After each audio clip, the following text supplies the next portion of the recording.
গাছের নিচে একটা মেয়ে বসে কান্না করছে। এটা দেখে সে মেয়েটিকে বলল, কে তুমি? আর এখানে বসে এভাবে কান্না করছো কেন? এখানে কিভাবে এলে? তোমার সাথে কি কেউ নেই? আশেপাশে তো কাউকেই দেখছি না। কি হলো, কথা বলছো না যে? এই তো পেয়েছি সুযোগ।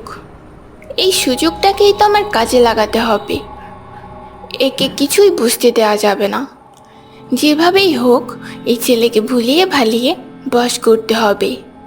তাহলেই আমার ইচ্ছে পূরণ করতে পারবো। কি হলো, এখনো চুপ করে আছো? এখানে বসে কেন কান্না করছো? তোমার মা বাবা কোথায়? কাউকেই তো দেখছি না। আমার কেউ নেই। আমি ছোট থেকে মামার বাড়িতে বড় হয়েছি। তারা আমাকে অনেক